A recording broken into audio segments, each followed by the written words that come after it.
या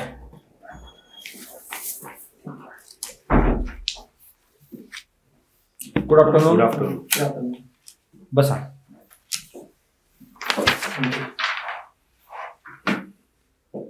कुठून आलात बरं तुम्ही? सर मी बोरिवली मधून आलो, बोरी तालुका, जिल्हा मुंबई. सो बोरिवलीच्या आहात तुम्ही? बोरिवली ईस्ट. मुंबई समोरच्या काय समस्या आहेत बरं सध्या? सर सगळ्यात महत्त्वाची समस्या म्हणजे ट्रॅफिक ही सगळ्यात मोठी समस्या सध्या मुंबईला भेडसावत आहे. तसेच स्ट्रक्चर, झोपडपट्टी असेल, झोपडपट्टी खूप मोठ्या प्रमाणात वाढत आहे. आणि गुन्हेगारी आणि तसेच ज्या लहान मुलं असतात त्यांना अपहरण करण्याचं प्रमाण वाढलेलं आहे. तसेच सुरक्षा, आपल्या जीवनाची सुरक्षा, जसे की लोकल ट्रेन असेल, लोकल ट्रेन मधून प्रवास करताना खूप अपघात होत आहेत. ती एक समस्या मोठी आहे मुंबई शहराला. बरंच समस्या आहे बघा मुंबई समोर, बरोबर.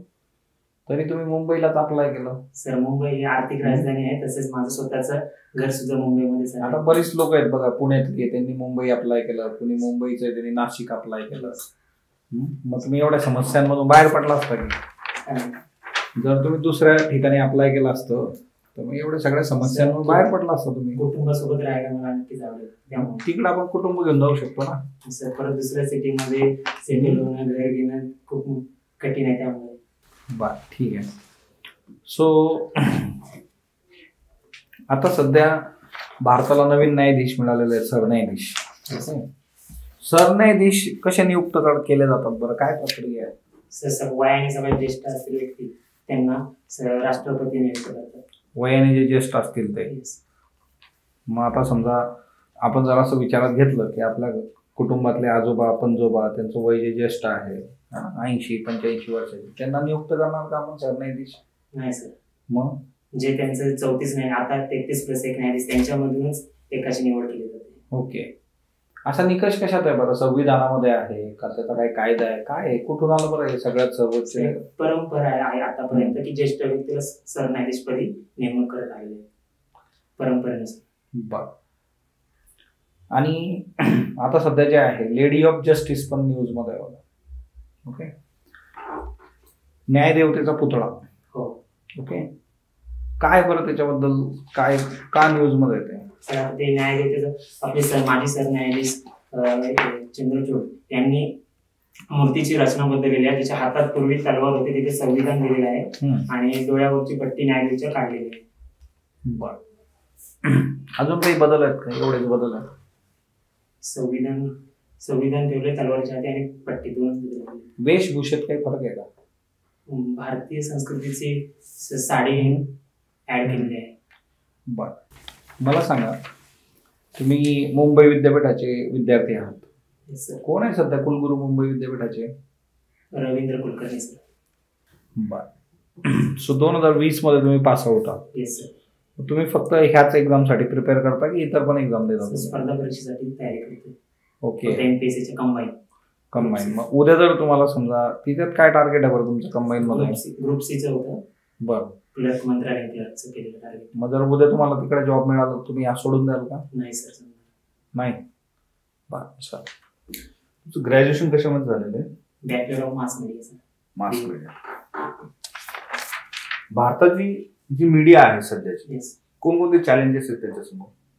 सर मीडियामध्ये आता जो राजकीय दबाव आहे तो वाढताना दिसत चाललेला आहे, त्यामुळे तो एक सगळ्यात मोठी समस्या आहे.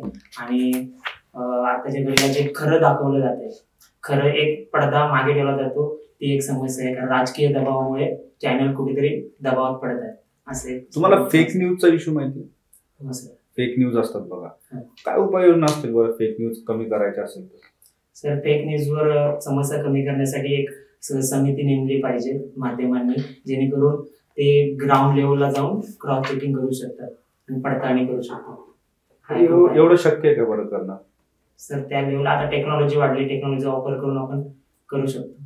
तुम्ही करता का यूज सोशल मीडिया? हो सर. कोणकोणते प्लॅटफॉर्म वापरता? सर व्हॉट्सअप यूज करतो. एकच तेवढा? ओके. व्हॉट्सअप वरती आपण बघतो की बऱ्याच वेळेस सायबर क्राईम घडतात. कोणत्या प्रकारचे गुन्हे घडतात? सर एखाद्या ग्रुपमध्ये लिंक टाकणं, त्या लिंकवर क्लिक केल्या काहीतरी आपल्या अकाउंटमधून पैसे कट होणं, अशा प्रकारचे प्रकार वाढत चालले. मोबाईल हॅक होणं डायरेक्ट. ओके. ज्युनियर क्लर्क हे जे पद आहे, काय कार्य बरं या पदाचं? सर या पदाचं पहिलं काम, महत्वाचं काम म्हणजे जे काही न्यायालयाला पत्र व्यवहार होतं त्याचा आवक जावकाच्या नोंदवहीमध्ये करणे, तसेच अटक वॉरंट काढणे, नोटीस बजावणे, समन्स काढणे आणि तसेच वरिष्ठांना वेळोवेळी काम त्यांच्या अंडरमध्ये काम करणे.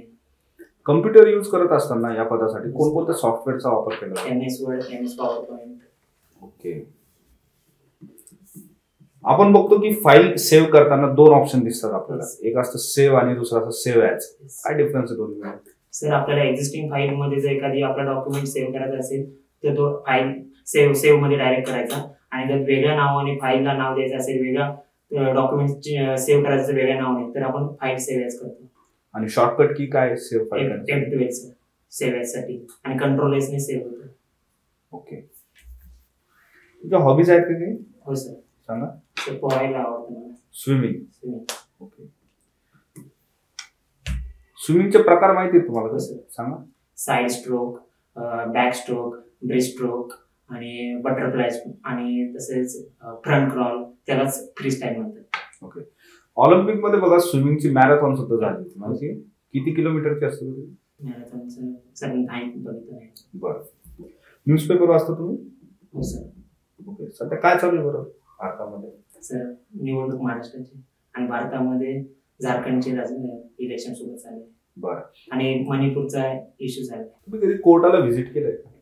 सर करण्याचा प्रयत्न केला. आमच्या बोरिवलीमधून जवळच आहे दिंडोशी ब्रांच, मुंबई सिटीची, परंतु आतमध्ये मला एंट्री दिली नाही. बरं. कोर्टाच्या बाहेर बघा एक डिजिटल बोर्ड लागलेला असतो, माहिती तुम्हाला? काय म्हणतात त्याला? Justice clock sir. काय वैशिष्ट्य आहे त्याचं? सर जे काही आता पेंडिंग केसेस वगैरे आहेत ते सर्वसामान्य कळायला पाहिजे यासाठी ते लावलेलं आहे. किती पेंडिंग केसेस आहेत त्या. काय क्रम असतो बरं त्याच्यामध्ये? सर वर्षाच्या किती, एक वर्षभराच्या किती आहेत, परत वरती महाराष्ट्रामध्ये किती आहे, वेगवेगळ्या राज्यांमध्ये किती. उतरता क्रम असतो का चढता क्रम असतो वरून खाली? वरून खाली. ओके.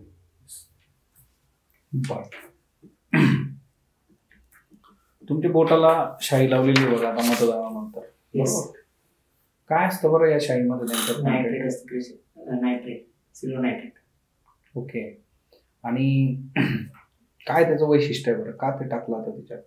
सर ते बोटाची शाई निघू नये, दुसऱ्यांदा परत एखाद्या व्यक्तीने डबल मतदान करू नये यासाठी ती शाई यूज केली जाते. आता काल मतदानानंतर एक्झिट पोल मोठ्या प्रमाणावर प्रत्येक चॅनलवर. काय असतं एक्झिट पोल? सर एक अंदाज घेतला जातो कोण कोणत्या मतदारसंघात कोणता उमेदवार निवडून येऊ शकतो याचा एक अंदाज मीडियम माध्यमे मांडते. घेऊ शकता तुम्ही. Best of luck. Thank you sir. Thank you.